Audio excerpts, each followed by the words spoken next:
Meet Angus. Not just any cow, but the star of MSCHF's latest thought experiment. Is he dinner, fashion, or a complete wake-up call on overconsumption? Born on the 13th of March, 2024, MSCHF pre-sold Angus as 400 3-packs of burgers, as well as 4 leather bags. The cherry on top of this project, though, is that MSCHF gave each of the consumers an option. Do you want to be a part of saving Angus's life? And so with each pack of burgers and each leather bag came a token which can go towards saving Angus's life. For those of you who don't know the company MSCHF, they have created many famous items that have hit the news, such as the Big Red Shoes, or their blood-filled shoes, or even the anti-advertisement club, where they paid out a total of $50,000 for sponsored takedowns of, fun brands. But in this latest project, we have a lot more tasteful of a exclusive limited time product. Here, we have a cow, but the question is to eat or not to eat, and to wear or not to wear. That's right! You will decide her fate. It's a cow eat down! The funniest part here, or maybe the darkest part, is that I love burgers. I absolutely adore burgers. They're one of my favorite foods, if not in my top 3. And so if you are at all curious about my thoughts and feelings on this whole entire thing, I just have to start in saying I love burgers a lot. If you could picture for a moment a super juicy, wet, delicious burger, soft on the inside, crispy on the outside bun, and crispy, crunchy lettuce, pickles, onion, maybe fried onions, and then a nice grilled, charred, but juicy in the middle burger. The most tastiest, delicious thing in the whole world. Also, I guess, turns out to be the demise of, everything. One of leading factors of climate change. So, is this a video about Angus, the cow, the sweet, beautiful, precious, beautiful looking, I want to pet you and you're going to be my puppy little cow? No. No, if I can be honest here, this video is about how Angus and MSCHF's entire project on a whole is truly a microcosm of a very grandiose problem and debate. And that is the industrial industry, agriculture industry, livestock industry, as well as consumers not realizing how much of a stake they have in this industry. But on a whole, this argument also lies on the back of climate change. And so that's what we're talking about today.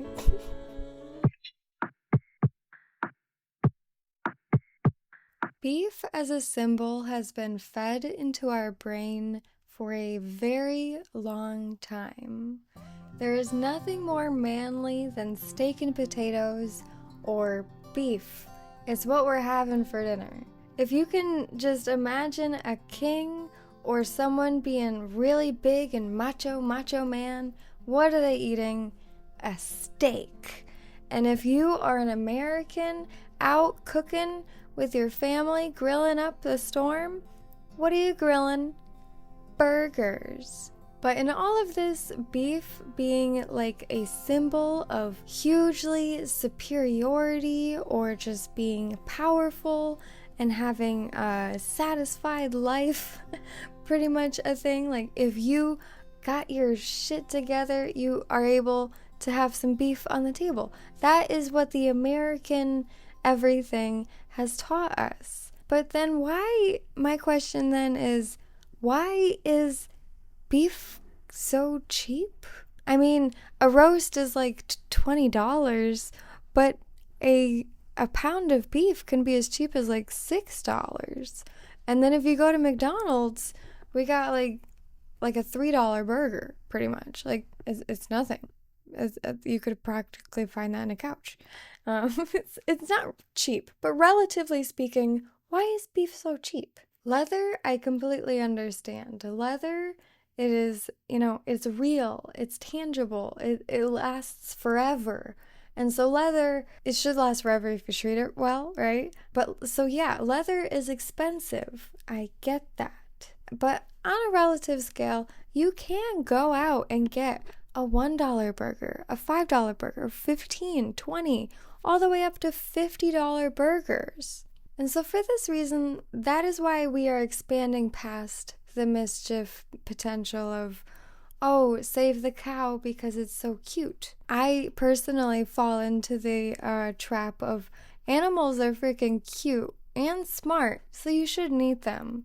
But at the same time, you also are given an opportunity to have a lot of time for your decision. For instance, if you pre-order a burger, you're going to have a lot of time before you are actually able to eat the burger. And so that is a huge difference where if it takes like 2 years to grow a cow versus me like driving up to McDonald's, like literally they're practically across the street.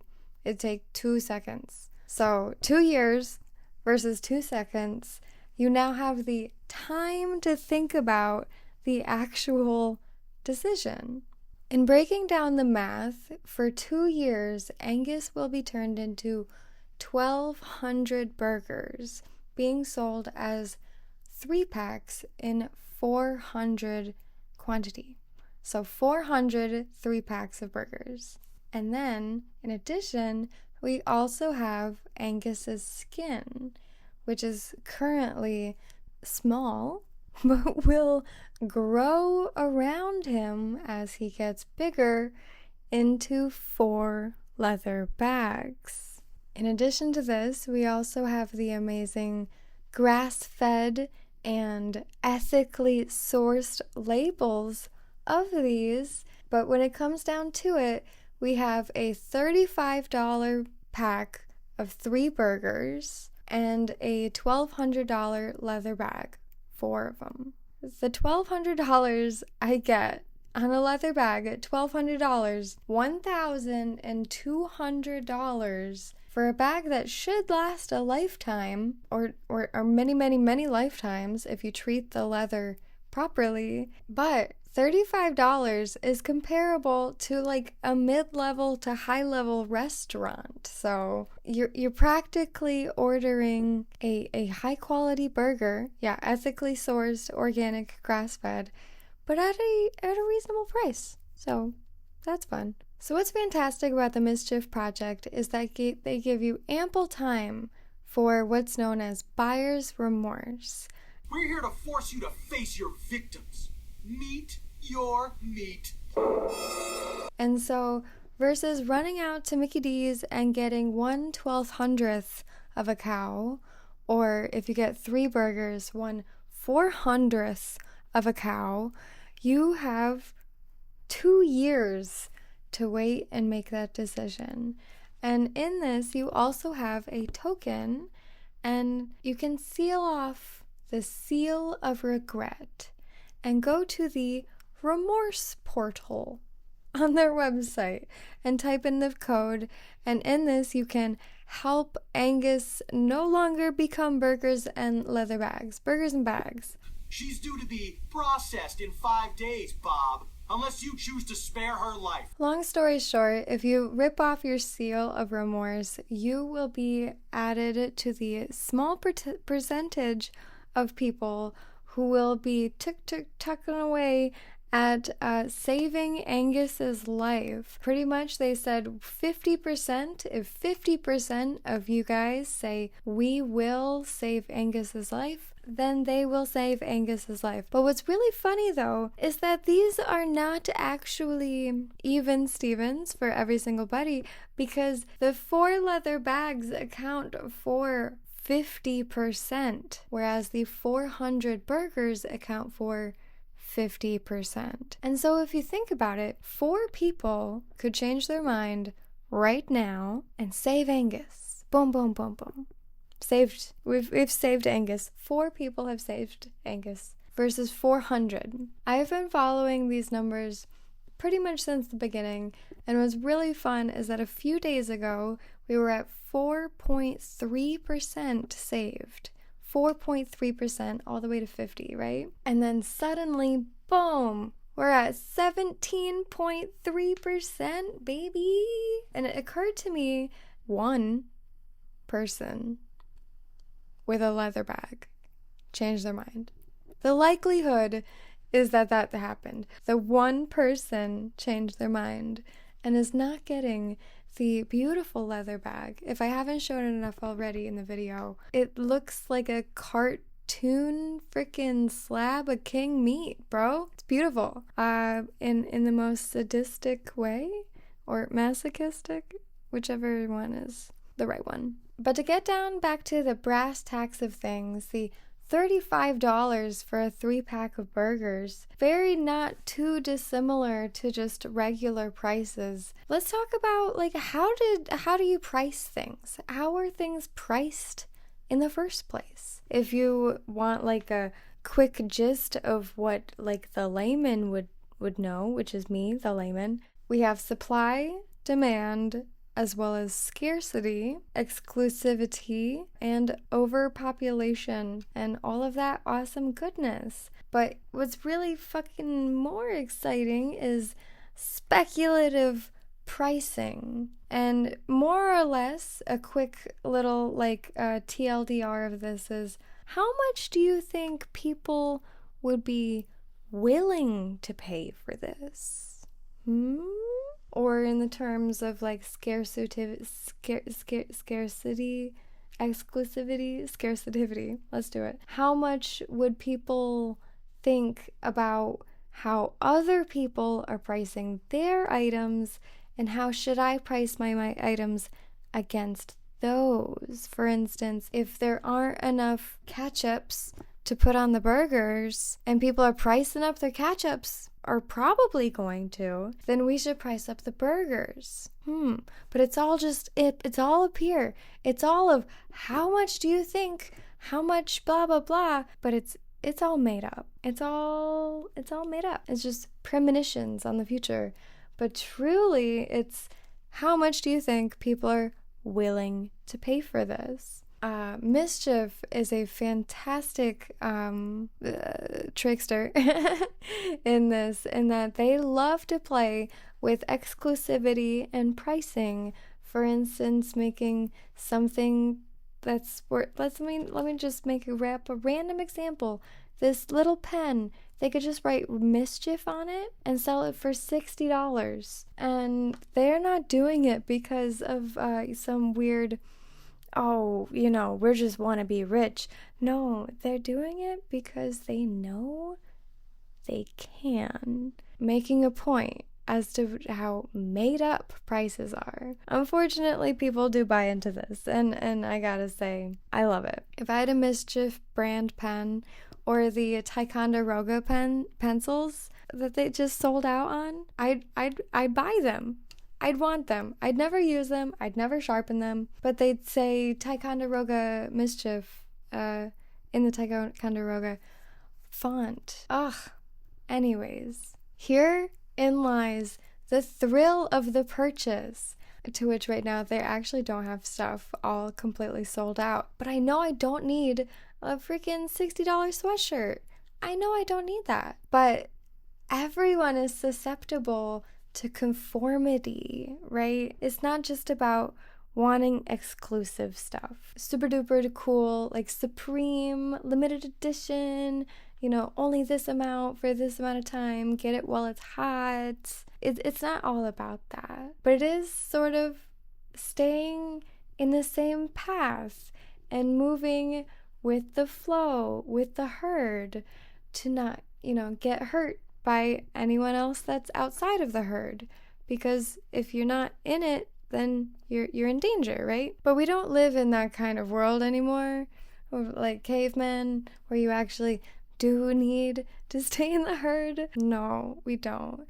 So why not have more individuality If you know the term keeping up with the Joneses, it is very common for people to want other things that people also have because you want to look good. You want to look cool. You want to look like you're just as successful as everybody else is. Because of this, we have learned from TV, movies, advertisements, beef is king, period. Beef means you've got your shit together. If you can order a $50 steak with a $50 or more cup of whiskey, you are doing very good with your life. And really, you go out to dinner for someone else to make it for you, but also you do it so other people can see it, right? I'm just saying. That's what TV says also. That's what TV says. But the butt of the joke here is that capitalism keeps us in line. And so because we have learned from all of the media around us that what is important is an image of power and superiority and an image of doing well financially, we also have not stepped away from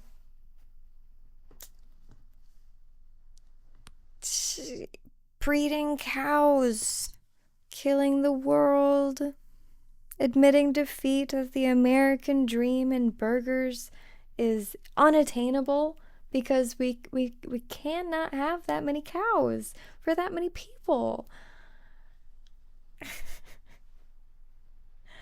But if we admit defeat and that we can't have as many cows as we want, we are also killing this image of burger and steak being true power. So how do we do that? I don't know. That's not what we're talking about today. Sorry to tangent on capitalism as always, but in circling back to MSCHF, they truly believe that Angus could be saved by people having the option to wait, to have buyer's remorse, to have the option to no longer have the thrill of the purchase overtaking you and suddenly realize you don't actually need the burger itself or the bag. You don't need to eat it. You could in of itself have the token as a souvenir of your experience in this thought experiment quite easily. And so buyer's remorse, booyah. To quote the National Library of Medicine, the psychological aspects of shopping fall within 4 phases: anticipation, preparation, shopping, and spending. And in this last step, spending, finally the act is completed with a purchase, often followed by the sense of letdown or disappointment with oneself. And this is also what tends to renew the entire cycle of spending, and this is because of dopamine and feel-good receptors in our brain, which tell us that shopping is good for us and makes us happy, and altogether creating what is known as behavioral addictions. This, in this case, is spending and shopping. And so with all of this said and done, for a precious little baby cow, if maybe by chance you actually get the emails with his beautiful baby pictures, you will get remorse and you'll have your souvenir. What's really fantastic too, though, is that this feeling is not seen when you are making actual, authentic purchasing decisions and purchasing something you actually want to buy. From a study from the University of Michigan, the benefits of retail therapy making purchase decisions reduce residual sadness. Retail therapy actually only ever works if you are purchasing things you actually, truly, 100% want to buy. In other words, not following trends and not conforming and buying things that were just spur of the moment funness or conforming or exclusive, limited time only, whatever the frick Not shopping like that will actually make you happy and will feed your dopamine receptors in the best of ways and not lead to disappointment afterward. But that is actually beside the point. I just really like to root for authentic everything. So if something pops up about authentic shopping patterns, I'm gonna say that is integral to this conversation. All in all, this is just the tip of the iceberg in the how are things priced iceberg. And it all really comes down to, what are you willing to pay? Like a drug dealer to their junkie? It's disgusting. What are you willing to pay? No, I have to pay what you're making me pay. That's what it really is, you stupid big businesses. Anyways, corporates are profiteering off of our freaking livelihoods. And so, why is beef so cheap? Okay? I know I can't go to McDonald's and get a burger for 25 cents or maybe even $1 anymore. Can you not get it? Is there a dollar menu still? I don't know. But why is it so cheap?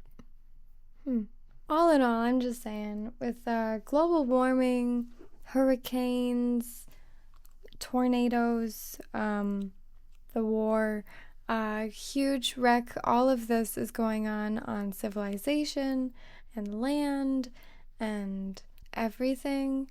It would make sense that a burger at McDonald's would be like $10, right? But they're not. So I guess the real cost all lies in the real fact. Each and every single burger we eat contributes to the staggering 41% of the deforestation caused by beef production of the earth. 41%. Yeah.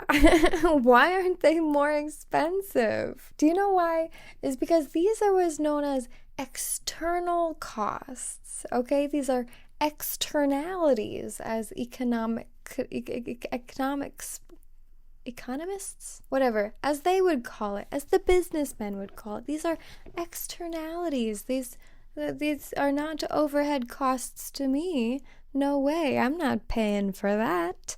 No. But the truth of it is that from earth.org, beef is an incredibly inefficient food source.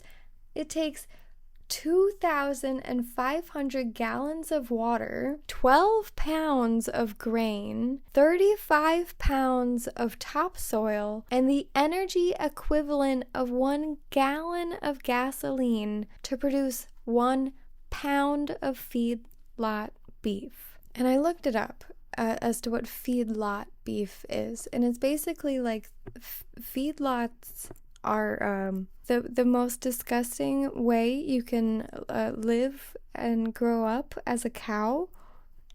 Those burgers, those cows, 2,500 gallons of water for 1 pound of beef. I gotta say, that's the most disgusting thing I've heard in my entire life.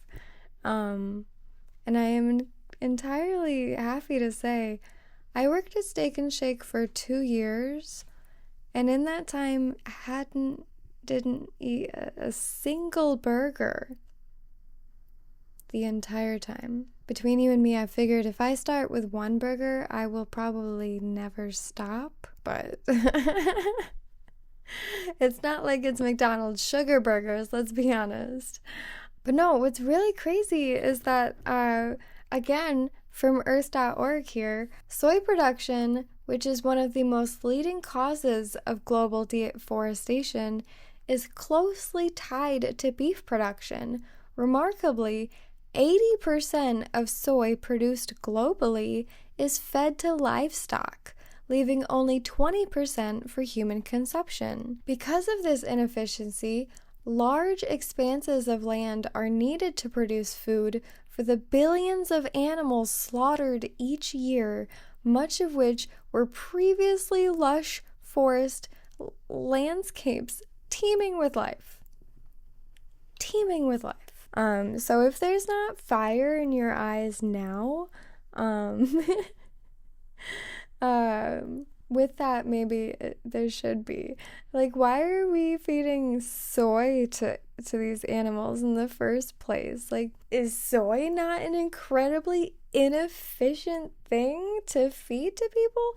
I don't know if you know this, but soy is actually more than inefficient to farm land to topsoil, to land underneath topsoil as well. It actually does incredible harm to it by sucking up every single bit of nutrients. So if you're ever like, oh, I love nutrients in my food, they're so delicious and good for me, know that food needs to have been in soil with the nutrients in it. Like selenium in Brazil nuts only happens when the selenium is in the dirt the Brazil nuts are grown in. So don't just go around buying Brazilian nuts being like, this is a great source of selenium, because they probably freaking aren't. You have no idea what dirt they were grown in. So just saying.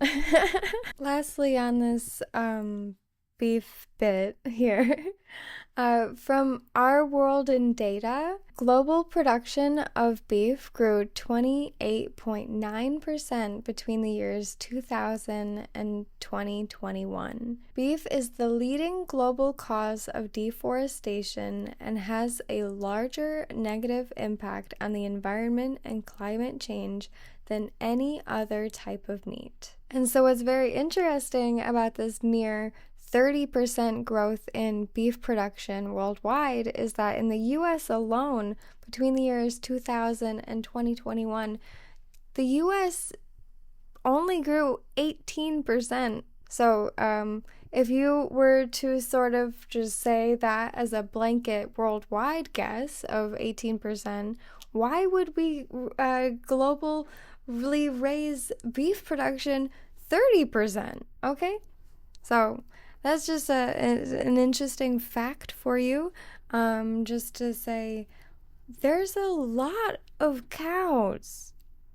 There's a lot of waste in the cows as well. And again, I love beef. I am not a vegetarian. I eat meat, okay? I am a part of the problem as well. But just like I've never ordered a burger from Steak and Shake while I worked there, I've only ever bought beef for this house maybe less than a dozen times. Very special occasion sort of thing.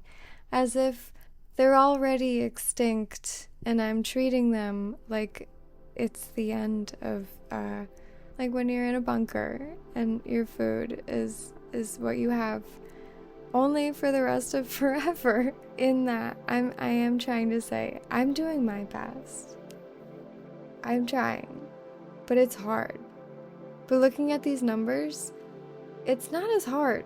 It's a lot easier, because it's kind of like a duty, our duty. So stay tuned for chapter 2, The Lung of the Earth, Our Farmland.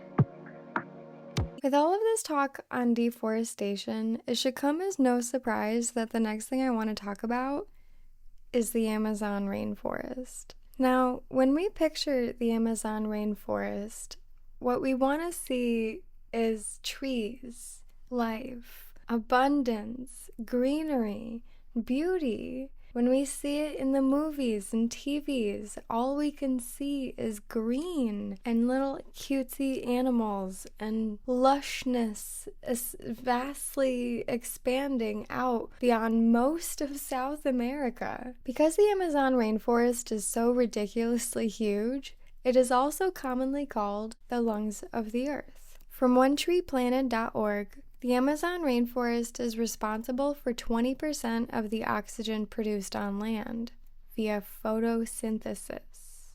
In addition to this, the Amazon rainforest is also teeming with life, home to over 40,000 plant species, 3,000 fish species, 1,300 bird species, 430 mammals, and an amazing 2.5 million different insect species. And because we are talking about a forest that covers almost an entire continent or half of a continent, there are also over 400 to 500 indigenous tribes that live within the rainforest. And it is estimated that over 50 of these tribes have never made contact with the outside world. But what is gravely unfortunate to all of this is that over the past 40 years, 20% of the rainforest has been cut down. Not to point any fingers or name names, but Brazil owns 67% of the Amazon rainforest and does have a hand in cattle ranching. So, in addition to the Amazon rainforest being the lungs of the earth in that it breathes out oxygen for us to breathe, I also wanted to share with you some statistics on how it breathes in carbon monoxide. But what is really unfortunate is that in 2021, there was actually some news that the area in which the Amazon rainforest inhabits no longer lessens the amount of CO2 in the air. From The Guardian, the Amazon rainforest now emitting more CO2 than it absorbs. Most of the emissions are caused by fires, many deliberately set to clear land for beef and soy production, but even without fires, hotter temperatures and drought mean southeastern Amazon has become a source of CO2 rather than a sink. And so The Guardian is referring the Amazon rainforest as a sink here because it is also known as the carbon sink because it swallows it up, takes it in. But what's really devastating is that I can't find any more news on this outside of the year 2021. Every single other website just says the same exact number, copy and paste. And so it's like, who even actually knows at the moment? I don't want to get all 1984 on us here, but we can't just copy and paste the same numbers over and over. Where's the 2024 news? Is the rainforest currently making more carbon emissions? I don't know. If you know, please let me know. From the Food and Agriculture Organization in 2003, since the 1960s, the cattle herd of the Amazon basin has increased from 5 million to more than 70 to 80 million heads. Around 15% of the Amazon forest has been replaced, and around 80% of the deforested areas have been covered by pastures. And so this comes from 20 years ago, okay? So our other data here talking about our tree planet saying that over the past 40 years we have seen a lot of deforestation. No, it's over the past 60 years. So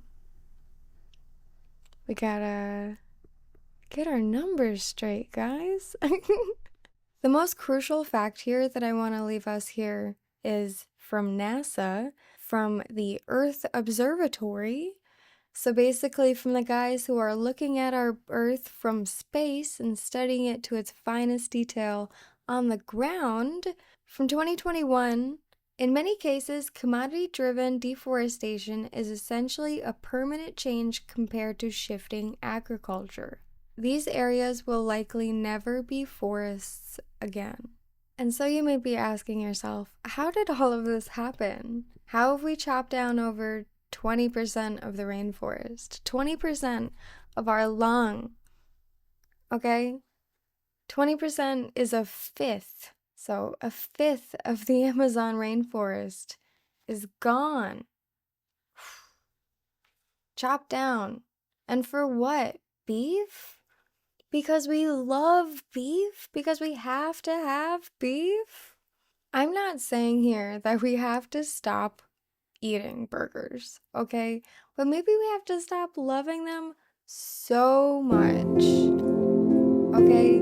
I feel like to a truest sense, all of this love has a lot of food end up going in the garbage, or having America be like probably number one still in overweight obesity statistics. Like, is it necessary to be killing our I can't say that on YouTube, but guys, we need moderation. And so, where is the moderation in killing the actual lungs of the world? The carbon sink. Like, if you want to be able to drive your cars real fast and have your cows pooping all over the place or farting, maybe we shouldn't chop down the trees that absorb the carbon emissions? I'm just saying. I'm just saying. Moderation is very important. So that's that. No, that's not that. There's many more solutions than moderation. And so that's what we're going to get into next. So yeah, obviously there's more solutions than moderation. So let's get into that, right? As we all know and just absolutely love to hear, you and me and the everyday person, we can be a part of the solution. And it's so funny, in doing all of the research for this project, I almost forgot the obvious answer staring at me in the face. But fantastically enough, I actually reached out to someone I thought who might have a really good perspective on this entire subject. A farmer, or a farmhand, or, you know, someone who actually kills animals, okay? I always figure if you actually have experience in working for your meal, then maybe you have feelings about actually the end of the life of that animal, okay? And so if you owned Angus and you grew up with that 2-year wait list, maybe while you're eating that burger, you might think, oh, I really loved that guy. Look, ever since I met you, making burgers makes me feel like a horrible person. So yeah, I thought it'd be really fun to reach out to a farmer or farmhand. I asked him, he said farmhand's great. So I asked him, what do you think about cows and deforestation and not understanding where your food comes from and all of that lovely goodness? I got a note. This was Charlie, my patron. Charlie, he came back with me and said, did you know I was a vegetarian?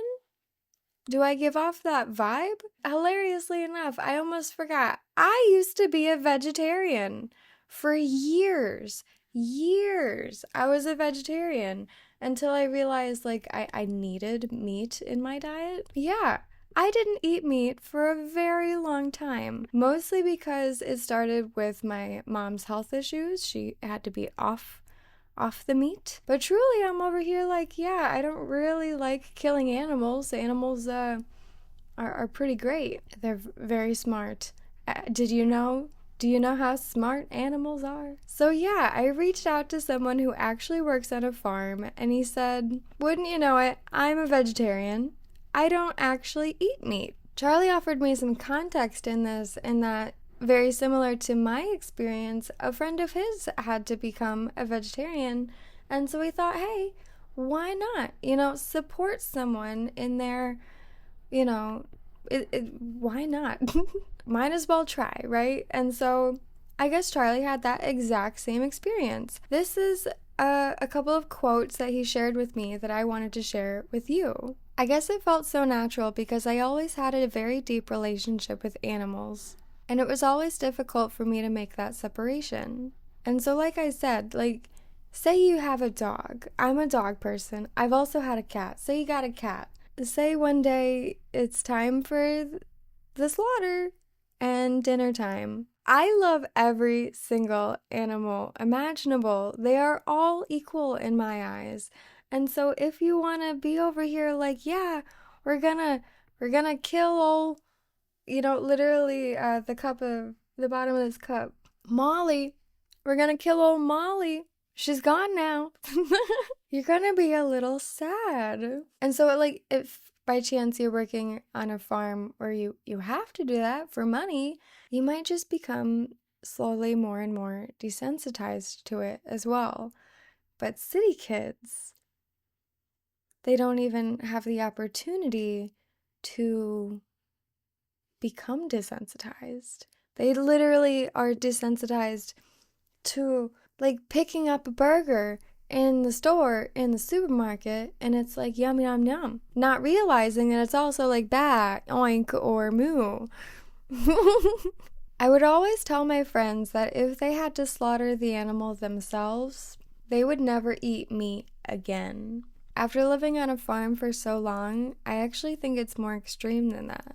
Yeah, it's a lot more extreme than that. Especially, like, have you ever grown herbs for months and months or weeks and weeks and weeks? You are watering and caring and tender love and care, and all of a sudden it's like, so I have to cut it down now? I have to kill all of my hard, beautiful work? I guess for some that is very easy because it's like, oh, yummy, delicious. But just think about, you have to feed the animals, you have to bathe the animals, you have to look at their beautiful little face, say they got a scratch and you need to apply an ointment. You have to freaking care for these babies. Not to mention, like, the land itself, because the animals deserve an environment as well. Okay, so, like, don't even get me started. Now all I can picture is a bunch of beakless chickens in a windowless farm factory. Okay, we're not there. Okay, we're on a beautiful prairie house farm. Okay. I think even if people just lived around animals that had to be slaughtered, the percentage of vegetarians would be very, very high. I've never thought it was morally wrong for people who have to eat meat to survive, whether that meant in nature out of necessity or living in a society which has very limited food production options, which, to be fair, has been most humans for the majority of history. But we don't live in that culture at all. Anyone who is stable economically could potentially avoid killing animals, which, in my evaluation, makes the moral calculation different. I know that there's a lot there, but the bottom line is, we have so many, like, rules or ideologies or mindsets or, like, pathologies, freaking philosophies that stem from just survival instincts. Like I had mentioned earlier, conformity, wanting to just stay in with the herd so that you're not, not well, then you're going to want to stay with the herd. And so this includes our idea as to every single thing. We have the idea that we need to survive, but our idea of survival nowadays is absolute thriving. And so if you don't have a fridge absolute stocked full of the bestest best stuff, then you're not surviving, right? No, you are overly surviving. You are overconsumptually surviving. To which, how much of that stuff is going to go bad in your fridge? One thing I just keep underlining this entire video because I never got any statistics on it. Sorry about it. What's so fun is that Charlie also brought up Alan Watts, who is a very fun philosopher. Basically, he tried to popularize Eastern philosophies across all of Western Europe and America and such. He's kind of made fun of for it. So am I. We all get it. Anyways, so I couldn't find the exact quote that Charlie was referring to, but basically, to paraphrase Alan Watts, through him, Charlie, he says, "There is nothing more disconnected from reality than seeing a slab of beef in the grocery store." And I don't know why, this quote spoke to me deeply. I literally just wrote an entire book about philosophy. And one thing that weirdly keeps popping up in it is cows, beef, and our entire overuse of it. Do you understand? We're overusing something, we're commodifying something, we're economicalizing something that is living beings, life that is alive and well and has feelings and thoughts and not human, but like brain power, thoughts, literally capability of love. We're monsters. I'm just saying. I eat beef. I feel like a monster every time I do. I also eat pork. Pigs are entirely very smart too. Chickens, I don't know if they're very smart. According to cartoons, they are not smart. But no, back to circle round of it. Yeah, do you know that a slab of beef at the grocery store shouldn't be red? Did you know that? Did you know when you go to like a super duper farmer's market up in like the high heavens of France or like wherever it may be, that's not in juicy red hot America, no, over there in Europe where they care about actual real living, I guess, burn, no, it's brown. Fresh meat, that's red. It's not fresh in the store though, honey. So a lot of customers think that because they buy a hamburger out of our service case, that means it's fresh. Well, I'm here to tell you it is not fresh. These are gas flush packages that we open up and we put in the service case. We take them out of these bags. These bags are full of gas. But what you're seeing right here is this bag right here, it didn't have enough gas in it, so it turned the meat black. So that's why this meat is darker than the rest of these meats, because it didn't receive the gas it was supposed to. But that's why your hamburger is red for 14 days, because it's in a gas flush. Fresh meat, if you cut it, if you are the one doing the cutting, the killing, the actual slaughtering, then it is red, okay? But if it's been on a slab, on a truck, cut by a butcher, and then put in the freezer, and then taken out, put on sale. I actually did a paper on this when I was like a freshman in college. Could not find it. But yeah, there's a lot of stuff about cows where we don't get an ingredients list for our beef. We just get beef. Charlie did also share a little bit about his experience in like slaughterhouses and cell barns and a bunch of just like gross stuff that we don't actually need to talk about. But cows aren't treated well. They're treated like a literal object. And so when you put a stock price on stock, livestock, it is no longer an animal.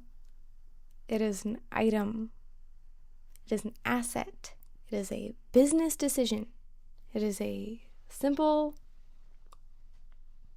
item, a product, a commodity. It's not feelings anymore. And so that's how you get the windowless freaking industrial grade farms with 0 windows where the beaks are no longer there, and so they can run around literally touching this close to each other all day long, getting gross. And it's disgusting. We treat them like they're, aliens, basically. Like you see in the Aliens movies where we're doing autopsies and we're like, geez, this is inhumane. It's like, it's not a human, so it's not inhumane. Anyways. So yeah, Charlie's a vegetarian for basically all of our individualistic part of solutions, what the everyman can do, the everyday person, lay person. We can just be vegetarians or vegans, or just literally moderate in our consumption patterns. Like I said, I didn't say how long I've lived here. I lived here for years, like 6 years. And I've bought beef in this household probably that many times, like 6 times. I don't do it. I think it makes me uncomfortable. It makes me viscerally uncomfortable to think about deforestation. Sometimes I actually cry about it. But that's just me. Does it make me actually want to be a vegetarian? No, I can't physically live that way. But do I drink lots of like oat milk and, try bison? You know it. You know it. I try my freaking best. So that's what we can do on an individual level. But what about the industry? What about the freaking industry level? Okay? Because I know no actual industries watching this. I just want to shoot these off like bullet points. This is what the whole world's gonna do. Anyways, so like a carbon emissions tax, a legit tax on what makes carbon emissions, a deforestation tax, or straight up find out if your company has anything to do with deforestation, you get a fine. Get a big old fat fine. Or maybe straight up make it illegal. That'd be cool too. How can we do that? Or the classic, regulations on where beef actually comes from. Is it local? Is it red food dye? Are there actual antibiotics in it? Anyways, so like there's also labels like grass-fed, but what about labels like soy-fed? Where are my soy-fed cows over here? My soy cows. Or just like a list of the actual nutrients that are in a cow. Like if it says grass-fed, like give me the actual percentage of like omegas and stuff. That'd be super duper. Limitations on consumption waste. For instance, have you ever been to Target? Target's got like 20 steaks in its cooler.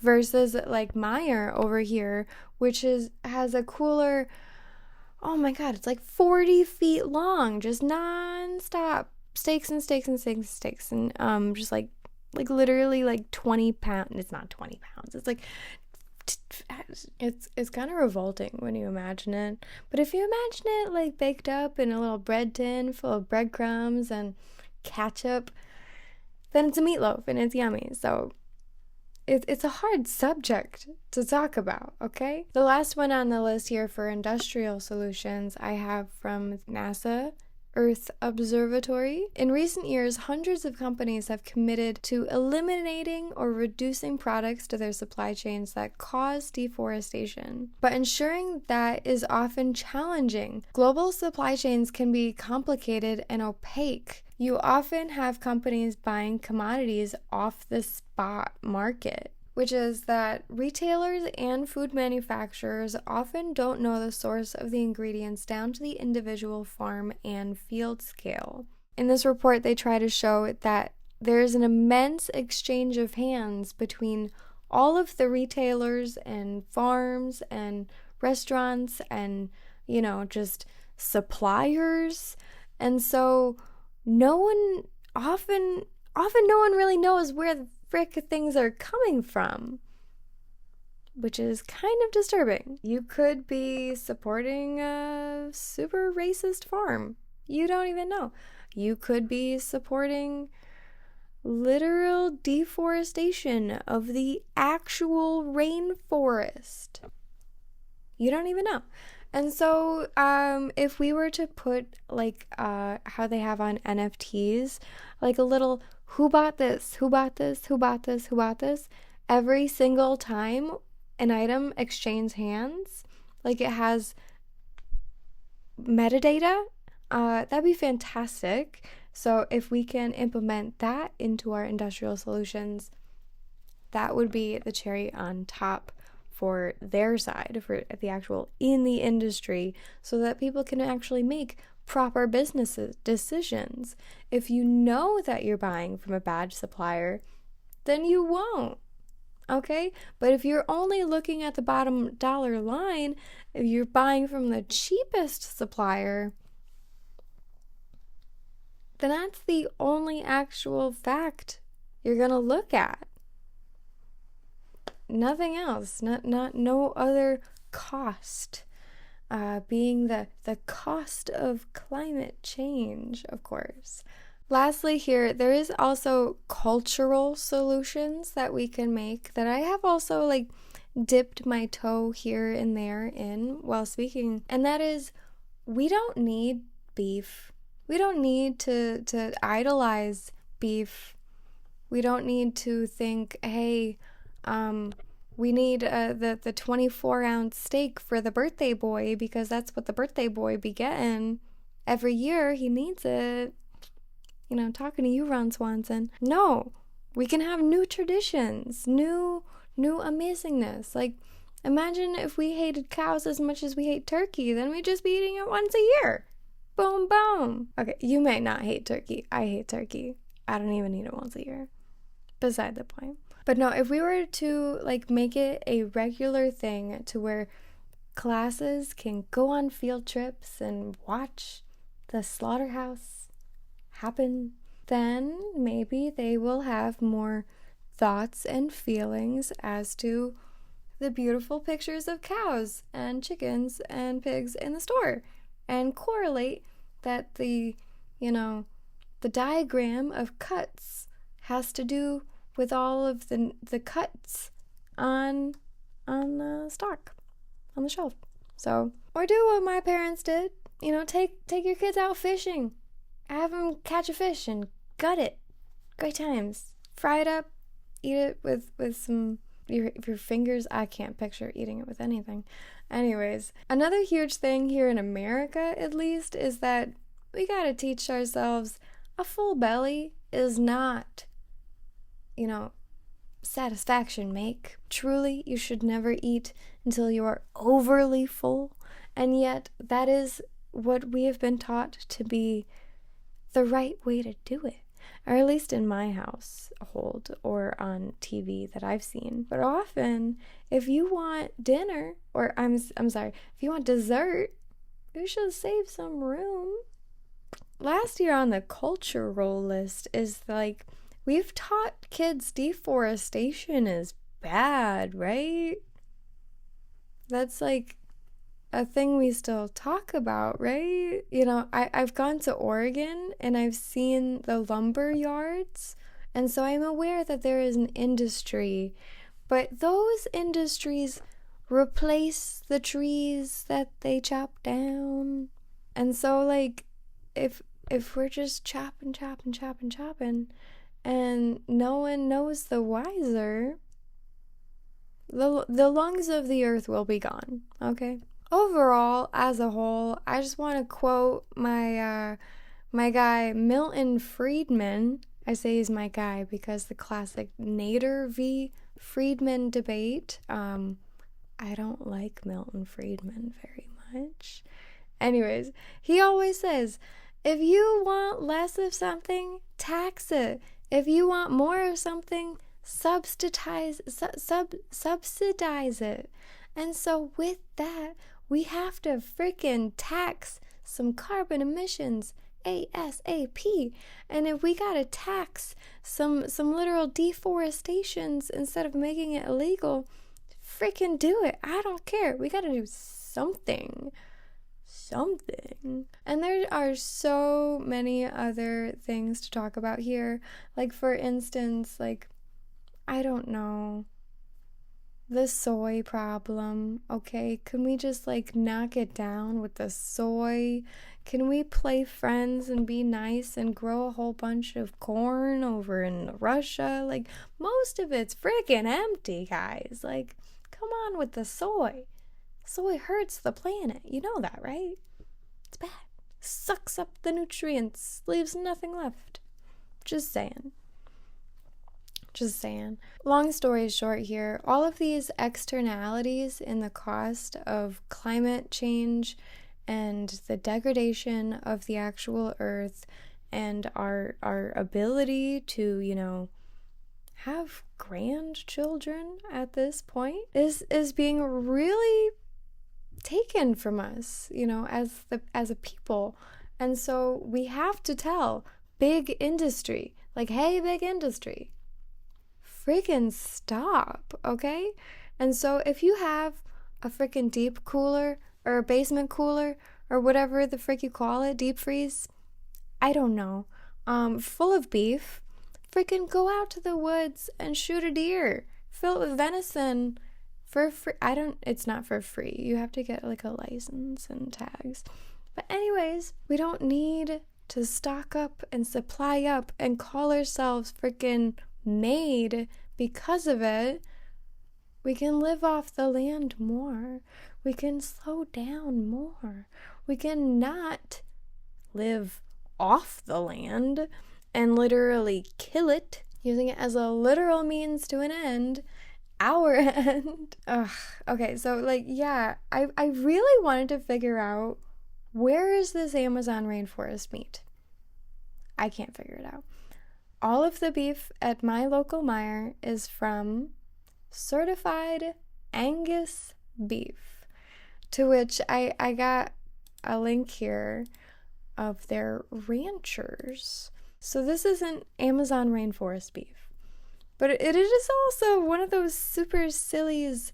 It's the company's called Certified Angus Beef. Anyways, so the ranchers from Certified Angus Beef say that they are from New York, Canada, Iowa, Southern Carolina. So 4 different farms, none of which are in the Amazon rainforest. So, where's all of this Amazon rainforest beef?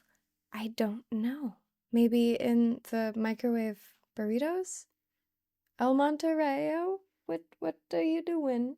I don't know. Where is it? Wherever the frick it is, I need to find it and boycott it. That's a fact. So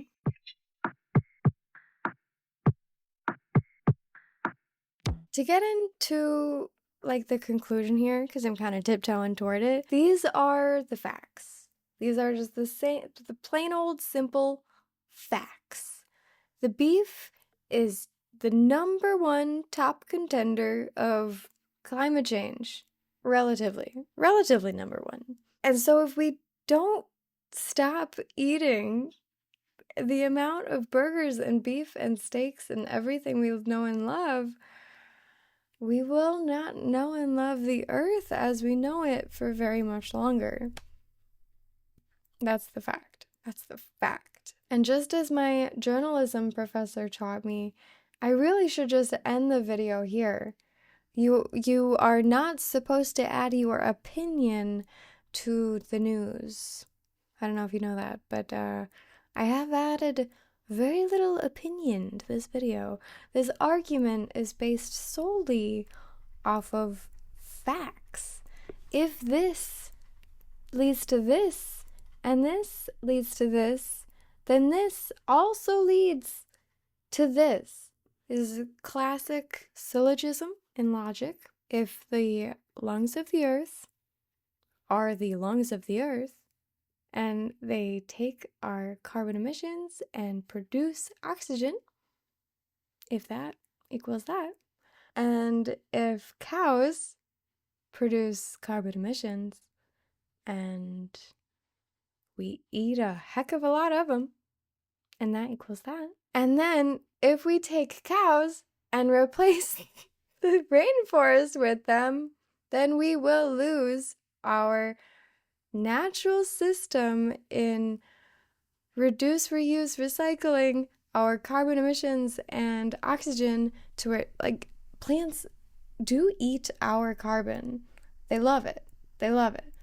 They'll give us oxygen for it, but only after a certain point, okay? They can only eat so much, right? We can eat more than we can freaking want to, but plants can't. And they also can't fight for themselves. And so in conclusion, this syllogistic argument is thus, we have to stop killing the rainforest. Maybe we move the cows elsewhere. I don't know. Maybe we build a rainforest elsewhere. I don't know. All I do know is that the amount of damage that we have already caused is irreversible. I can't leave it at that. That's too much. Anyways. In retrospect, beef is entirely way too cheap. I don't understand how cheap it is. Why is it so cheap? And in MSCHF's entire project, 3 burgers for $35 is still too cheap. Honestly, so many people bought that up. Everything was bought up within minutes. Probably seconds, probably less than a minute. I don't know. I don't have the number off the top of my head. And you know what people really did with this token? They sold it for more money because it's a game. It's not a cow with a life. It's a game about playing. I did this with the MSCHF and I sold it for this much and I am a big success and da. Trust me, I'd hate to think that beef and burgers should be more expensive, but at the same time, I hate to think what else at the store should be more expensive. There's beef, chickens, milk, cheese, toilet paper, clothes, toys, tires, all of the gasoline in between. Like, the world is eating itself alive. So, to not editorialize it anymore, I really have to shout out so much. As a child, we're told, you have to finish your meats. We won't get you pudding. No, not we won't get you pudding. No, you have to finish your meat because there's starving kids in Africa. And they're starving, and so you have to eat your food because you got it in front of you, and they don't, right? This argument is so far freaking from the actual truth in why you should finish your meat. Like it's an excuse, basically. I forget like the more proper terms and all of the greatest freaking vocabularies, but the truth of it is you owe it to the cow to eat it. You killed it, you eat it, okay? Make burgers out of me. What? No way. Yes way, Bob. We want to feel special too. I do anyway. You turn me into something amazing. And just because you didn't kill it doesn't mean you shouldn't, okay? Someone else did, and someone else will continue to keep killing the cows because they will assume people will buy it, okay? Oh my God, I'm just gonna go on a tangent here, but yeah, if you order a burger and don't finish it later. That's what I do, okay? Or if you get a steak and you're like, I hate this, it's too, what's the opposite of rare? I only eat it rare. Well done. It's too well done. I ordered it rare. Like, what do you think they're gonna do if you return it back to the chef? Legally, they have to throw it in the garbage, okay? So because the chef fucked up a little bit, yeah, you're just gonna throw away an entire part of a cow? That's disgusting. Oh my gosh. Yeah, you're wasting the meat. You're wasting the animals' actual flesh. You're wasting the water that went into it, the grain that fed the animals, the topsoil that they lived on, the frickin' gasoline that was used to process the meat and get it to the supplier and then get it to the other supplier, probably, and then get it to the restaurant, and then finally to you. All of that because it's not rare enough for you. No, I don't mean you. I'm being facetious. I'm being sardonic. You know me. I'm a negative Nancy. The rainforest, the ozone, the earth, like, I have a lot of feelings about this. Like, it's like why I don't look at the news, because it makes me really sad, and I'll cry, because I want to do everything in my literal power. And now they're telling me that all my work in recycling isn't working? This video has been quite a trouble to make. Emotionally, but also, like, cravingly? Cows are living creatures with beautiful hair and soft brown eyes, soft mouths. Woo! And also, they are beef. They're the full package. Does that make me a hypocrite to say that? Yes. No, it doesn't, Randy. I've eaten a lot of burgers while making this video. I've eaten like 8 burgers. I've gotten a couple from Applebee's, a couple from McDonald's. I picked up bison ground meat to make cider burgers here at home because I can't just go around buying burgers all day long. Anyways, yeah, no, I've also been watching Bob's Burgers, and hilariously enough, it's like the 3rd or 4th episode that this exact topic comes up. They bring a cow out in front of the restaurant, and it's like, meet your meat, basically. And I'm just like, this is so ironic. I want to eat a burger so badly now. But I gotta say, I haven't wasted a single bite. I can't. I'd feel bad. Like, literally, it hurts. It makes me sad to waste anything. I also have to shout out, too. I don't know if you've tried bison yet, but it's amazing. It's very different. It's so different. Like, it's not so different. I don't want to scare you, but it is like, if you've tried venison, it's like a really cool middleman between beef and venison, to where it's like gamey, but like stewy. It's dark. But yeah, I gotta say, I love burgers. I hate steak, actually. The only kind of steak I like is a filet mignon, but I limit myself to eat those like once in a freaking like blue moon, because like 8 to 12 filet mignons come from one cow. Okay, one. To where, like, in MSCHF, we got 1,200 burgers. 1,200 burgers versus 8 to 12 filet mignons. And I gotta say, it's worth it. My mouth is literally watering now. I say it's worth it because it's expensive. It's expensive because there's only so few in one cow. And so what I'm kind of saying is, if there are only so few cows on the earth, then it would be more expensive. Or also, if we actually taxed it in a ways of like for the trees, for the carbon emissions, for the anything else that adds to the end of the world, then it would also be more expensive.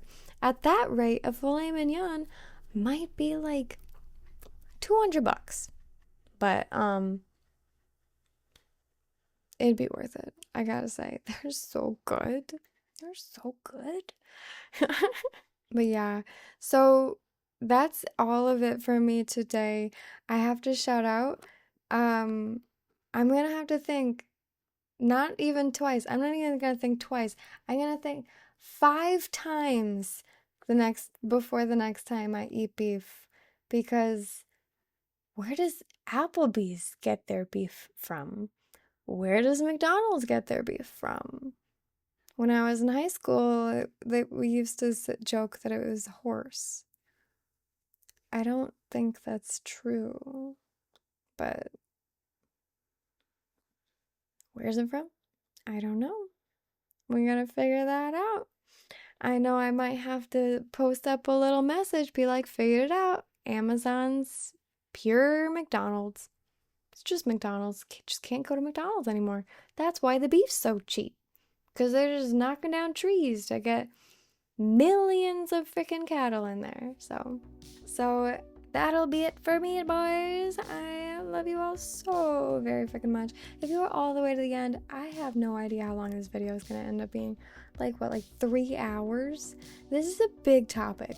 If you want a cow, you want a burger, there are many nuanced facts and faceted motherfucking, like, what do you want to talk about next? You want to talk about the wheat?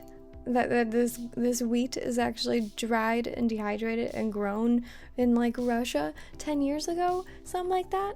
Like, we can talk all day, okay? You want to talk about the lettuce? Oh my gosh, you want to talk about the bananas? The bananas don't go on burgers, but bananas are another huge conversation in and of itself. But do you know that lettuce can actually be really weird though? Like, if it is traveled for too far and long, it can, like, grow E. coli. And then, like, French fries, potatoes, if they get too old, they, like, just start growing arsenic or something. No, arsenic's in apples. Potatoes grow another white powder of poison. Yeah, really good talk. Great talk. Man, speaking of, like, ingredients though, pickles. Do you know how easy it is to grow a cucumber? And, like, restaurants could be just making their own pickles all day long, if they really wanted to, all day long. Cucumbers, they just want to live. But yeah, oh my gosh.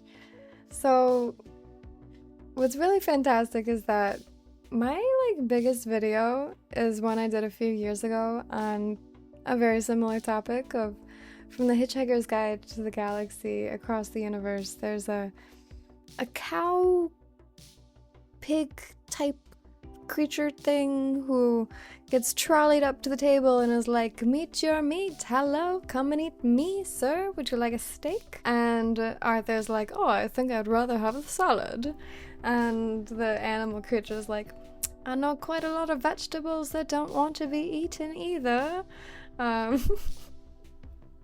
there's the alarm. All right. It's probably very loud. I don't know. Okay, I gotta go. I love you guys so much. I'll see you next time. Bye. I can't lie. In getting all dressed up today, I realized I worked at Steak and Shake 10 years ago. So that was... I can't stop thinking about it, actually. Anyways.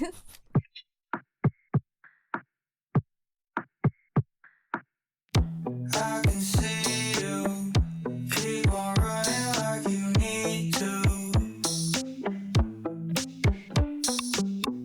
They don't need you. You can tell by how they treat you. When do I find out? When do you find out? When do they find out? Like this right now.